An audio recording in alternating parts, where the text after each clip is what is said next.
In addition to increased team numbers, what separates the advanced sniper is his expert camouflage capability, the ability to call in close air support, and most importantly, his ability to think on his feet. You gotta be an adaptive, intuitive thinker. And with the growing demand for sniper teams, the Army, Marines, Navy, and even police snipers have come together to take a course that over the next 8 weeks will teach them the combat capabilities and explosive power of the advanced sniper team.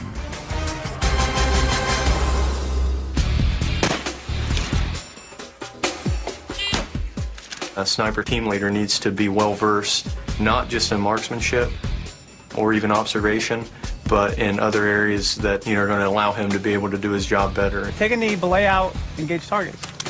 They're gaining the knowledge on how to engage targets at an angle, the calculations that go into that. The other thing they're taking away from this is the understanding of how to employ demolitions. It's not covered in the basic course, it is covered here. What makes the advanced sniper unique is their understanding of the sniper team and how to lead it. The most important thing is the ability to lead a mission, be able to tactically decide, communicate, and execute a mission to the fullest. It's fundamental here because as a team leader, and both in Iraq and Afghanistan, that's what you're going to be doing. He is no longer a lone warrior tasked with a single shot. He is part of a team whose skill sets and tactics are so varied and advanced that they can alter the landscape of the battlefield.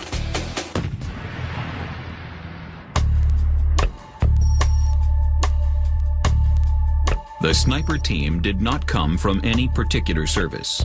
It is a shared tactic that has been adapted to suit the needs of the modern sniper. And although each different branch of the military trains at separate facilities with varying courses, they must ultimately work together seamlessly to accomplish the overall mission. You'll have air support from Marines, you'll have EOD support from the Navy, you'll have Army support for your QRF, so it's just a big joint operation. Working with the other branches, it helps you get everyone's different views on sniper missions and different ways to do things. I think every service, they pretty much do about the same things, just some might shoot a little bit better than others, some might be better at tactics than the others. This sharing of information between services has helped to create the advanced sniper. They are part of a team. Each member of that team brings unique skills that make the sniper more effective. How a sniper team is formed is dependent on that branch of the military. For the Coast Guard, a sniper team is a gunner, a pilot, and a co-pilot. For the Marines, a sniper team can be a 6-man unit, and for the Army, a sniper team may only be 3 soldiers taking on a particular mission. There are 3 basic positions of the advanced sniper team. The team leader is most often the primary sniper of the team. He is carrying the long-range bolt-action rifle capable of hitting a high-value target past 1,000 yards. We're here at Camp Geiger. We're going to depart Camp Geiger with Team 1, Viper 1.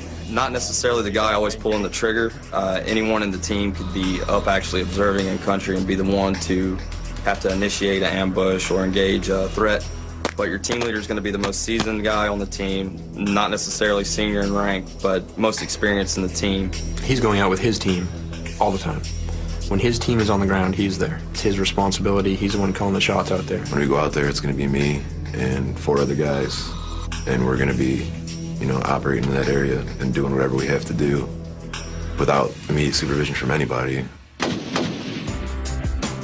The first job of the team leader is to assemble snipers with various weapons and capabilities to support him. Flash out. The first position to be filled is the assistant team leader. Your ATL, your assistant team leader, his main responsibility is going to be the strong arm of the team. He's going to be ensuring that team training is always being conducted when you're back in the rear and when you're in country, that the state of readiness of the team is always high. All right, from here, I can go off the small of his back. The assistant team leader usually carries another long-range weapon, but his weapon is meant for rapid, closer engagements. He is a defensive weapon who will defend his team from multiple enemies at varying distances. With the team leader, the ATL helps to assign the other positions on the sniper team. It's all about experience and who's fit for the job and who's going to increase survivability for the team when they're out on the battlefield. The third and fourth members of the team account for what's possibly the most vital element to its survival and safety: security. The security is preferably a two-man element carrying tremendous firepower. The best tool for the security is a fully automatic weapon capable of repelling a full-scale close-in attack. When it comes to security element, the security element will end up overwatching the areas that you can't watch because you're observing. It could be wherever the main funnel is to come into your area. It could be top of a stairwell that you can still see that soldier from your loophole or wherever your hide is that you've got. You can still see them, and they've got their eyes focused just on that door. It's their only job. They can see out from their own loophole or whatever out to the area approaching it. While a 3- or 4-man team is the base for the advanced sniper, both the Marines and Army would prefer the safety and skill set of a 6-man team. The 5th member of the team is the RTO, or radio telephone operator. If you're lucky enough to get a guy that his actual MOS is out of comm, or if you have to spin one of your own guys up that's a basic rifleman and turn him into your communicator. Hunter 2-2, Hunter 2-2, this is Viper 6. The 6th and final member of the team is the point man. He brings another skill set to the team that they might need on that mission. He can also become a 2nd sniper or 3rd security member. He fills any need the team might have. So that's your basic breakdown of a 6-man team.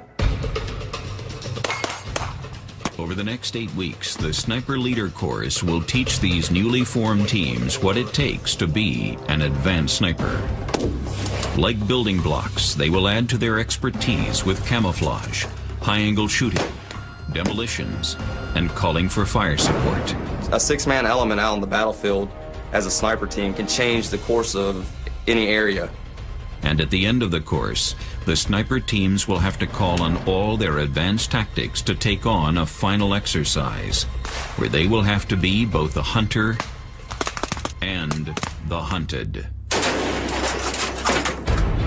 Coming up on Modern Sniper. You need a gun that's quick to get in the fight. The unconventional weapons and gear of the sniper team. And you better believe that they're going to be gunning for you because they want to get you out of the fight faster than anybody. And later, the final exercise.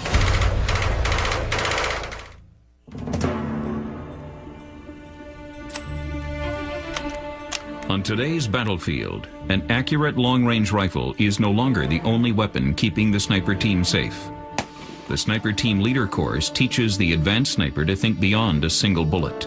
They must look at weapons with rapid engagement capabilities and massive destructive power. While each member of the team has a weapon specific to his role, he must also be capable of defending himself in a firefight. To do this, the Marines and Army run the advanced sniper teams through scenarios where they must fall back on the standard issue M4 carbine. It's easy to manipulate, and you can get a lot of rounds down range on the target if need be. And with a bolt gun, if you've got everybody carrying their precision rifles and you're to insert and take contact, it's going to be really, really hard to get that fire superiority and be able to break contact away from the enemy with just bolt guns, because you just can't lay down the type of fire that you need with that weapon system. It's easier when you're going into buildings, clearing a building, occupying a building. That's when I'd say it's easier, you know. You got more bullets you can hold, and you can, you know, it's lighter. You can fire that sucker faster. Carrying an M4 through the city, Vice having a Mark 11, say, as your primary. Mark 11 has a tendency to jam sometimes, you know, not cared for properly, whereas the M4 is a little bit more reliable and it packs a little bit more firepower. You have a bigger magazine capacity, so you can, you know, engage a little bit longer before you have to reload. And for a sniper, the M4 has another use. Carrying the M4 allows the sniper team to blend in with line infantry troops. Oh, it blends in with everybody else that's in sector. Everybody else has one. You go out there with your M14. Wait a minute, why is that guy got an M14? The enemy that we're currently fighting, they would be happy to go home just knowing that they killed a service member. But when you start talking about specialized troops, that takes a lot longer and a lot more money to train. and the experience level that troop might have and the psychological factor he might have had against your troops. If you're picked out to be that specialized troop, then you better believe that they're going to be gunning for you because they want to get you out of the fight faster than anybody. In order to give their team additional firepower, the team leader will equip every M4 with an M203 grenade launcher. The M203 grenade launcher greatly increases a sniper team's firepower. We employed it effectively in Iraq. Its main job, there's a lot more to it than people employ it for. If we were compromised, that would be a perfect weapon to be able to use because it hits our dead space. You can hit around a corner with it. You shoot past the corner. Obviously, you're going to hit what's on the other side of it. If you were shooting single rounds out of your M4 or a bolt gun back at them, then they'll sit there and they'll hang in it. They'll stay there and they'll shoot, and it won't be fun. But if you start laying down machine gun fire, start shooting 203s at them, and there's stuff blowing up at them, their buddies are getting blown up, then they're going to run away. In addition to the M203, a sniper team member will carry numerous hand grenades. It's actually one of the better weapons that we have. So distance-wise, you throw grenades downrange, it keeps the enemy away from you. Sniper team leaders and sniper teams have many different grenades that they're bringing out on missions with them. Smoke grenades, for example, mainly used to create a screen, allowing you to disappear out of the area. You might then also need to use smoke to, say, mark an LZ. You're wanting them to be positioned in this location. So you might use smoke to mark the direction that you want them to come from. Your direction of approach is going to be marked by smoke. You're not going to tell them the color because you want them to read that back to you as a type of positive link up. Your position be marked by smoke. Roger, I tally your green smoke. But weapons aren't the only new technology the advanced sniper is learning. The Sniper Team Leader course highlights the difference between snipers of the past and the advanced snipers of today. As computers become commonplace on the front lines of today's battlefield, the advanced sniper has greater and greater access to satellites. When it comes to satellites, the biggest advantage for the snipers in a regular platoon or company, I think would be obviously the GPS systems. So it's easier to find your position is faster.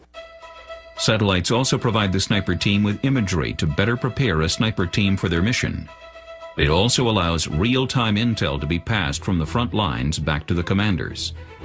In Iraq and Afghanistan, second-by-second accurate information has played such a crucial role that a special system was developed for the advanced sniper, a system called MSIDS. MSID stands for MAGTAF, Secondary Imaging Dissemination System. It is a great asset to the sniper team as well as the supported company or battalion. You can take your camera with a multitude of lenses. You can go on TAC chat and communicate via basically almost like an IM or a text message back to higher headquarters without ever having to get on a radio and actually physically talk. We don't have to report with pen and paper anymore. We can report using MSID, the cameras, receiving information through that way, sending it back to higher, quicker turnaround, quicker analyzation of the battlefield for the commanders. The sniper or observer of the team will take pictures or video of what they're observing. That media is downloaded to a laptop and connected to their PRIC 117 radio. The digital information is then transmitted via satellite. How are you getting this information back to me? I do have a camera and MSIVs that I would be taking out. You're telling me you can digitally shoot it back to me early? Yes, sir. You're the first one that's told me that capability. That's good. Another thing you're going to have is you're going to have a base station at the company. Wherever you're trying to send that information, it's going to have an MSIDS suite base station to receive that information. So now you have 2 dedicated radios and a dedicated channel along with all the gear on both ends before you can get anything operational. But in the end, when you have it up and working, it's the best asset that you can have out there. It actually brings the people that are sitting on the base, the rest of the Marines inside that command center, it can bring their attention basically to the battlefield without them ever having to leave that COC. The development of the MSID system has helped to make the sniper more than a weapon.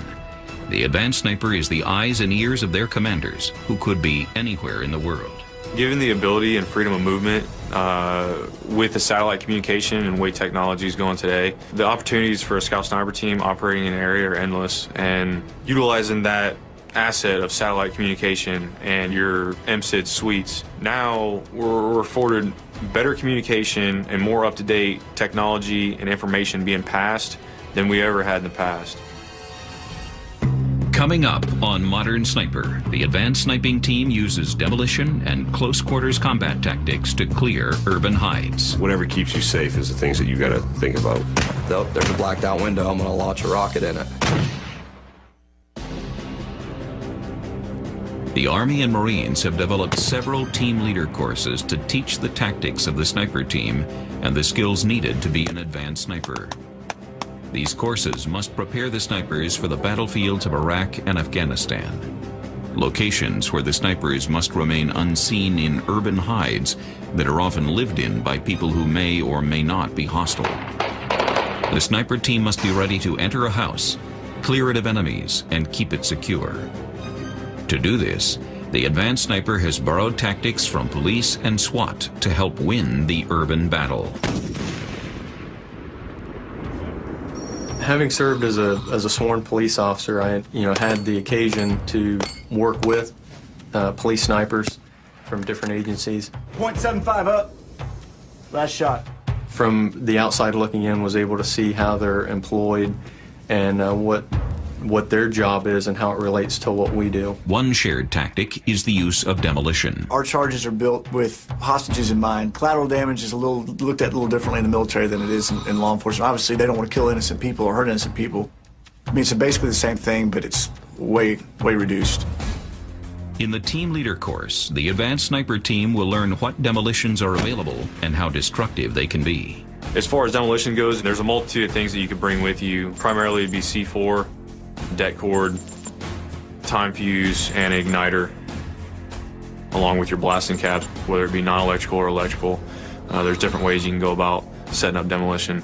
C4, the det cord itself can be used for small charges. If you have to gain entry into light-skinned doors, interior rooms, you can use that det cord. The advanced sniper learns to go beyond the obvious uses for demolitions and identifies each member of the team and what they could use explosives for. A loophole is a small opening that the sniper uses to aim and fire through without being detected. If there is not already a loophole in the building, then the assistant team leader may create one with a string of det cord coiled in a spiral. You can coordinate with other units, have a distraction over here while you blow a small charge here to create a loophole for you to utilize instead of just staring out the window. Now you have to make them fight like you fight. They have to be a trained observer now, and they have to look for disturbances in the baseline instead of just, there's a blacked out window, I'm going to launch a rocket in it. While the assistant team leader is preparing his loophole, the security element is using demolitions to protect the team.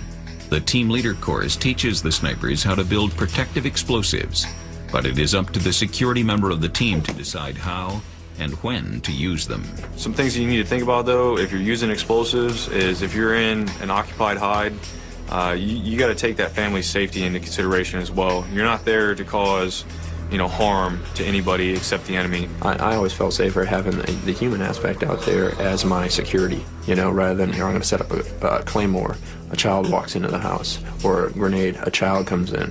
Wherever you set that device, you're not just going to set and leave it. You're going to set it, and then you're going to have a Marine watching that area. So if it is a combatant or something like that, then hey, he lets him walk into the device and then goes to town from there. The security may also choose to use demolitions to protect the team as they leave the hide. In my experience, you got people maneuvering on you. Something just happened. They know where people are, and they're not stupid. They know that was a precision shot. They know there's somebody vital here. They don't know who it is, but they know it's somebody that needs to be eliminated. So a lot of times we would exit the building, go around the back of the building and place a charge on the wall. All these compounds in Iraq have huge walls around them. So we would maintain a covered position, maintain security, put a charge on that wall and blow an exit route out the back of the wall using demolitions. That's something we did time and time again. Demolitions are often used to gain access to buildings the sniper teams need to occupy. We could use a donut charge that goes around the door handle and defeats the locking mechanism. We could utilize a slider charge that goes along the door hinges and defeats the door that way. Multiple breaching charges. A linear charge will defeat an interior door. All right, stand by. Fire and hole, fire and hole, fire and hole.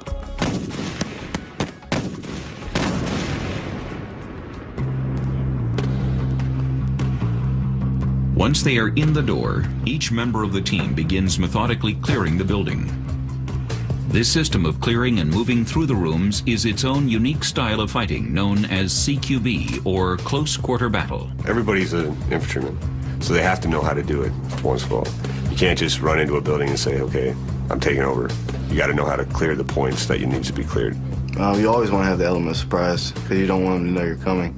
So basically, you just, as soon as you make that first entry, you just go, go, go, go. To make that first entry, the security member of the team will breach the door. Your rear guy will pop that door and you're first in. Yeah, either going to be your team leader, or I chose myself. I was usually the second in that door because that way I could have direct control. If you start going in there and a machine gun opens up, you hear that rock and you can at least get him out and back. How fast the team clears the building depends on whether it is day or night. At night, the advanced sniper will use a soft clear in which they will move slowly and secretly from room to room. Soft clears are what we generally focus on. You'd like to go in at night because obviously the element of surprise. Use whatever method we need to gain entry into the courtyard itself, whether it be bolt cutters or just jumping over the wall. Then you gain entry into the actual courtyard. In our case, we had 2 automatic riflemen, which were saw gunners. And then you have another guy in the team that's going to maintain security down on the bottom floor and take care of the family. Watch out. Watch where you're walking, Jack. Take the door on the left. Take the door on the left. Once you gain entry into the building, the other 3-man, the team leader, the ATL, or whoever the 3rd man is, that OP team's going straight upstairs to do work and clear upstairs. You want to be as quiet as possible, you know, checking for tripwires and traps and stuff like that, and make sure you're watching around so no one sees that you're going in there. And utilizing your NVGs and your IR floodlights, you're doing a soft clear of the room and making sure there's nothing booby-trapped, nothing fishy. The family's taken care of, and like I said, the security team's taken care of downstairs, and the OP team's clearing everything on its way upstairs to set up their OP and conduct observation. While the sniper teams prefer nighttime operations, there are situations where they are forced to clear buildings during the day. Say you were on a patrol with a regular platoon or a regular squad, and you end up getting contact, and the target was too far for the regular infantrymen to hit, so the snipers would have to run inside of a building to get a better shot at them, work their way to the roof, or to a window, or anything like that. So they'd have to be able to clear the room as fast as they're moving. Going in there to clear, and you know it's hostile, you're not going to go in there slow. You're going to go in there and make sure you clear that building. You go in fast, and you keep that pace. You know, obviously there's going to be obstacles and stuff. You just have to adapt as quick as you can. You own that room. You're in there, you secure that room. You're not hanging out, you're moving on to the next room. You go from room to room, stairway to stairway, and door to door, closet to closet. It's just, everything needs to be cleared before you try to set up your position. When the room is clear, when the area's secured, then it's saying, okay, Roger, now my security's in place. Let's start setting up our OP. After safely entering and clearing their urban hide, the advanced sniper team can begin their primary mission. They are watching, taking notes, and waiting for the opportunity to strike. Coming up on Modern Sniper. You're able to see out and nobody sees 6 Marines sitting on a hillside. The sniper has learned several new tricks to keep themselves safe. What fire support is not is just indiscriminately dropping ordnance. It's got to be used to shape that battlefield.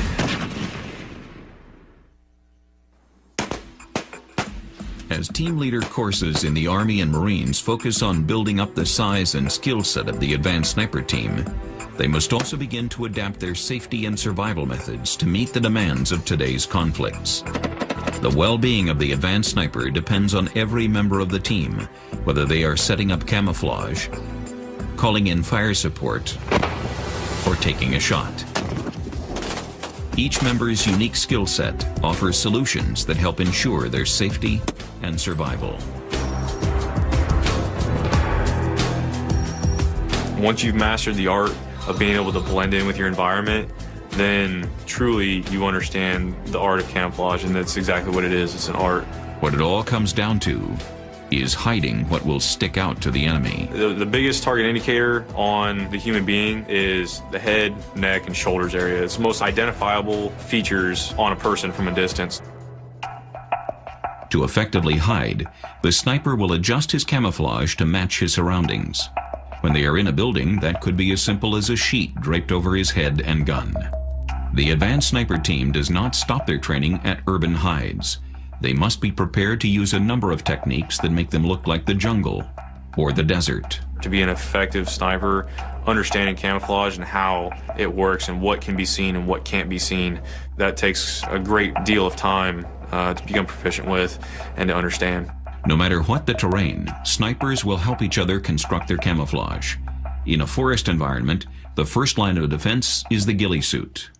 If the team is working in the desert, then their camo must match the sand around them. During daylight operations, we utilized chicken wire. Different techniques that I've used, from using Arctic overwhites that I dye, sheets that I dye, spray paint, and then put a spray adhesive, some talky sand on it. And with that chicken wire, it's big enough for your team, so that way in the daytime, when the sun comes up, you lay that over your team, and now you are the rocks. With this technique, the snipers will assist each other in assembling and entering the hide. Teamwork is key in making sure that every part of the sniper is properly camouflaged. We need a big chunk of transplant right in front of the main loophole.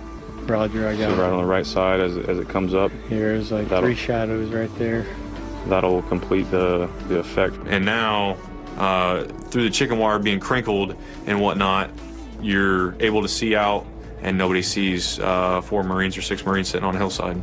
Of course, camouflage is not the only way to stay concealed from the enemy. Snipers in Afghanistan have learned that taking positions high in the mountains can be an ideal place to stay concealed while affording a commanding perspective on the battlefield. However, taking a shot from a high-angle position can be one of the greatest marksmanship challenges in sniping. That's something that if you've never done it before, that's a whole different breed of marksmanship, is high-angle shooting. If you've never done a high-angle shoot before, and you step out there and you think it's going to be the same as shooting flatline distance, then you're sadly mistaken. There's a lot more variables that go into it. Because, I mean, you're looking up, and whatever this is, it is what it is, but the bullet's only affected by gravity for this distance here. So this could be 600 yards, but whatever this angle is, you got to think that angle is compensating for the horizontal distance. Snipers use the Pythagorean theorem to adjust the angle of the shot. They know the C side of a triangle is the distance from them to their target. They use this and the angle of their shot to figure out the distance of the B side of their triangle. They then subtract B squared from C squared to find A squared. The A distance is what they use to adjust their scope. What's that range? 750? At the Team Leaders course, the students engage several targets from the tower. The targets range from 150 yards away to right below them. Once again, teamwork makes the difference between success and failure. The observer uses a slope doper to find the angle of the shot. The sniper provides the observer with a mil reading of the target. 1.5. Using those two factors, he can calculate the horizontal distance to the target. That is given to the sniper, and he engages that target. Obviously, downtown Dallas has got a ton of height, so the potential is there to have really extreme angle shooting. Look, clear. Excellent. Great time. Good job. Freaking awesome. I would say it's reinforced what I know more than it wasn't that it was new. It was a reinforcement of what I've been getting trained to do. Not only do snipers have to consider the calculations of a high-angle shot, but they also have to think about whether they should take the shot in the first place. Shooting their weapon will often give away their position. You want to go out there and gather the maximum amount of intelligence as possible. And if you're going to pull that trigger, like I said before, it's the consequences that would come from that. As a solution, the team leaders are being taught to call in fire support. Fire support often comes in the form of a plane. helicopter, or mortar, and even though it makes a larger impact, the location of the team remains secret and safe. What fire support is not is just indiscriminately dropping ordnance. Okay, it's got to be used to shape that battlefield. If you got 100 troops down on the ground there, you're going to pull your trigger at night with a Barrett. No. That's when I would either call for fire or whatever, because they don't know where that's coming from. They can pretty much triangulate where you're shooting from, and that round cracks off. Calling for fire is looking at enemy targets that I can't take out with my sniper rifle, and I need heavier artillery or mortar fire. And I'm just giving them a direction and distance from my position, and they're going to drop around. I'm going to adjust them on target, and target's neutralized. It gives you that option to stay on the battlefield longer and get more positive things done using your air versus using your gun. It's really up to that team leader. That's, again, going back to the team leader. That's his job to make that call on the ground. If the team leader decides to call in fire support, he must consider what's available to him, and on the modern battlefield, it doesn't necessarily come from the same branch of the military. Pretty much the first guys to show up, and help you guys out that's what you want. It doesn't matter whether it's from the Marine Corps or if it's a sister service, it does not matter to that sniper team. FTC, this is Viper 1. Vehicle and troops in the open, fire when ready. Because of the joint effort, a sniper team leader will usually have a variety of assets available to him, from fixed-wing aircraft with bombs to Cobra helicopters with machine guns. And they almost always have mortars they can call in. Satellite communication has made cross-branch communication easier and more efficient, making calls for support fire a great tool for the sniper. Coming up on Modern Sniper, the final exercise of the team leader course. And they want to be able to demonstrate to us, I can go out in combat and be successful. Killing those two guys is going to provide immediate security for y'all. There's 3 guys alone on the battlefield. It's pretty scary sometimes.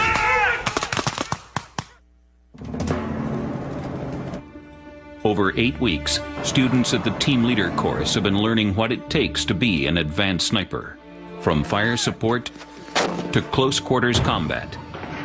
A good sniper team can take on any situation presented to them, and the best way to test what the snipers have learned is to give them a simulated mission and throw in unexpected obstacles. They're employing a lot of what they're going to do in combat here on the final exercise in a school environment. Hopefully they're successful and they get better in their abilities to move around undetected. During the 72-hour final exercise, 2 teams of 6 snipers will formulate and execute a plan to observe an enemy stronghold. The exercise simulates that the intelligence they gather will be used to support a company that will be assaulting that same town. In the team's plans, one team will observe the town from the surrounding woodline, while the other team observes the same area from a nearby tower. The 3 objectives for the teams are to gather intelligence, support each other, and most importantly, to stay undetected. It seems like such a simple thing for 4 guys to be able to move to a pre-designated area in a tactical fashion, but by the time you add gear and you add the heat of the moment and excitement, everyone kind of follows their own instinct if you don't have it planned and you haven't rehearsed to the point. So, I think the final exercises are very valuable for that reason. For the sniper team leader, the plan is everything.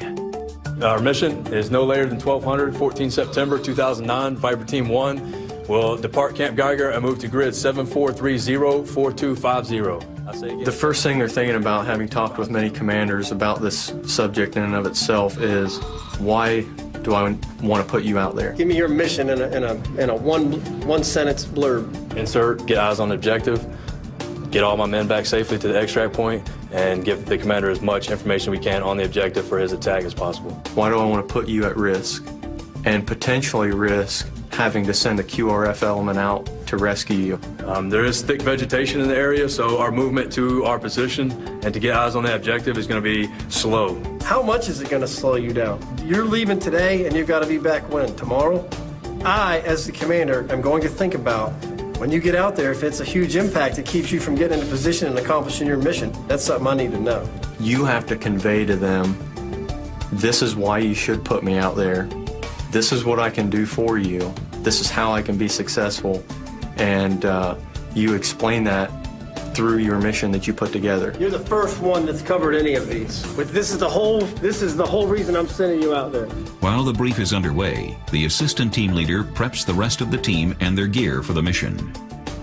Viper's Nest, this is Viper 1, radio check, over.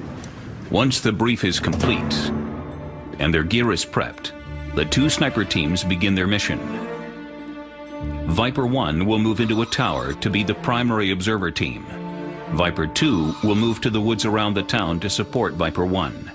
Both teams must assume that the instructors are hunting them, and, just like in a real battle, compromise is failure. As soon as we begin the field skills portion, you're always under observation. 3 guys alone on the battlefield it's pretty scary sometimes. You know, you sit there and you're hearing things and you're wondering, what's that? You know, you're pretty much on your P's and Q's a lot more than you would be if you were with a squad. You need to have a keen situational awareness to everything that's going on around you. And they want to be able to demonstrate to us proficiency that, hey, you know, I can go out in combat and be successful.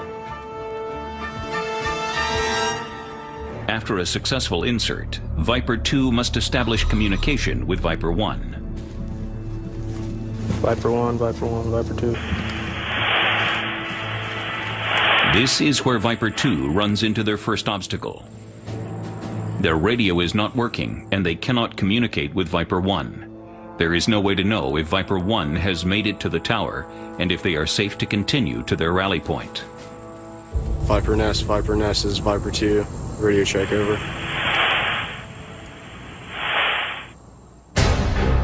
The instructors, acting as enemy insurgents, begin to close in on Viper 2. Without having any prior knowledge of the team's whereabouts, their goal is to find and compromise the teams. And since they know exactly how a sniper thinks, they are Viper 2's biggest threat. They're going out there hunting these teams and pursuing these teams. They have no idea where they are, but they're having to look for positions that they would select as a sniper. And it's at those times that they're interdicting the teams. In combat, if there is known insurgent activity in an area, the commanders will notify their forward teams. But when communication is out, the team is on their own. Since Viper 2's communication is down, they continue to move slowly and carefully to their rally point, stopping occasionally to try to communicate with Viper 1. But there is still no response. They don't know what lies ahead of them and have no idea of what is moving behind them.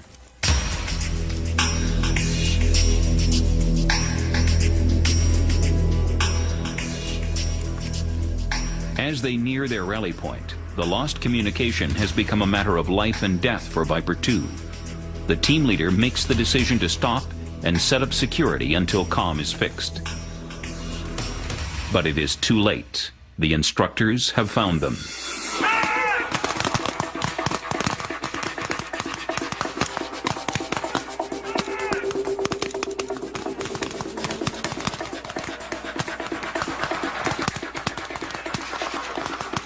It is only through the entire team working as one that they are able to repel the attack.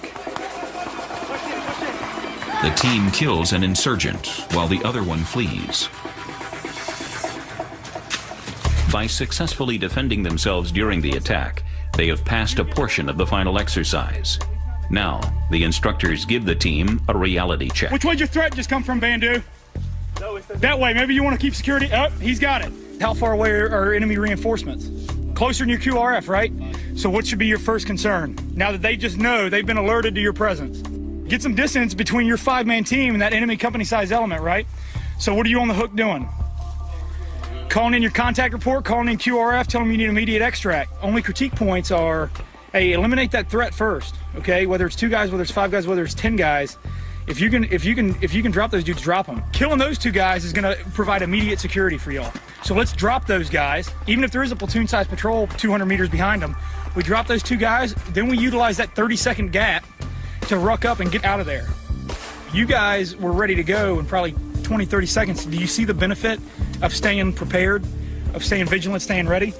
I think from what we've seen, you guys are ahead of your peer group, at least for the class. So kind of feel good about that.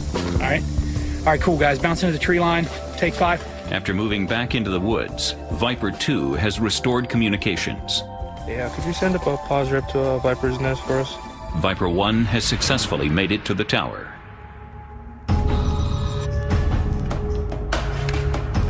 They are informed by the Sniper Control Center that the target they have been watching is a terrorist commander. They must eliminate him, then exit the tower as rapidly as possible. Every second counts. The longer they remain in the tower, the more vulnerable they are to a much larger enemy force that's certain to be approaching. In order to be successful, Viper 1 must be ready to move as soon as they fire. Dispatch QRF at this time. How copy? The RTO has called in a quick reaction force to extract them. Once they fire, their position will be compromised. The enemy will attack, and they must make it down 4 flights of stairs, providing seamless cover fire. All right, guys, go ahead and load that grade. On target. On target. Stand by. TFU. 5, 4, 3. Come on, go, go, go, come on! Go! Be advised, we have engaged 2 hostile, 2 NPKIA at this time. The security fires cover fire out of a window, while the team leader and ATL move past them to the level below. Once the team leader and ATL reach that level, they now provide cover fire for security, who follows but moves past, descending to the next level below to continuously provide seamless cover with an almost leapfrog-like effect. The team works together to make their way to the bottom floor of the tower. From here, they transition to their sidearms and make their way to the waiting Humvee.